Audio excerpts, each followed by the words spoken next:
CM Revanth Reddy మరోసారి విద్యార్థి అయి క్లాసులకు వెళ్లనున్నారు. అమెరికాలోని ప్రతిష్టాత్మక హార్వర్డ్ యూనివర్సిటీ 21వ శతాబ్దం కోసం నాయకత్వం అనే అంశంపై నిర్వహిస్తున్న వారం రోజుల కోర్సులో ఆయన చేరనున్నారు. మేడారం పర్యటన ముగిసిన వెంటనే పెట్టుబడుల సదస్సులో పాల్గొనేందుకు సీఎం రేవంత్ రెడ్డి దావోస్ కు వెళ్లనున్నారు. ఆ సదస్సు ముగిసిన తర్వాత ఈ నెల 23న అక్కడి నుంచి అమెరికాకు వెళ్తారు. Harvard Kennedy school executive education నిర్వహిస్తున్న వారం రోజుల కోర్సుకు సంబంధించి ఈ నెల 25 నుంచి 30 వరకు జరిగే క్లాసులకు విద్యార్థిగా రేవంత్ రెడ్డి హాజరు కానున్నారు.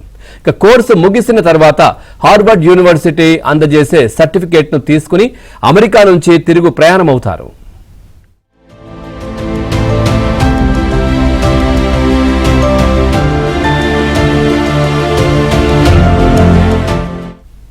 భారతదేశం నుంచి ఈ తరహా కోర్సుకు ప్రత్యక్షంగా హాజరై అభ్యసించనున్న తొలి సీఎంగా రేవంత్ రెడ్డి రికార్డు సృష్టించనున్నారు.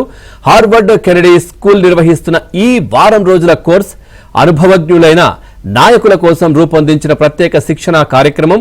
క్లిష్టమైన పరిస్థితుల్లో నాయకత్వం ఎలా ఉండాలి, అనిశ్చిత పరిస్థితులు, మార్పులు, విభేదాలను ఎలా ఎదుర్కోవాలి, అధికారంతో కాకుండా ప్రభావంతో ఎలా నడిపించాలనే అంశాలు ఈ కోర్సుల్లో ఉంటాయి. రియల్ లైఫ్ లీడర్షిప్ లో ఎదురయ్యే సమస్యలపై చర్చ స్వీయ ఆత్మ పరిశీలన పద్ధతుల్లో ఉంటుంది.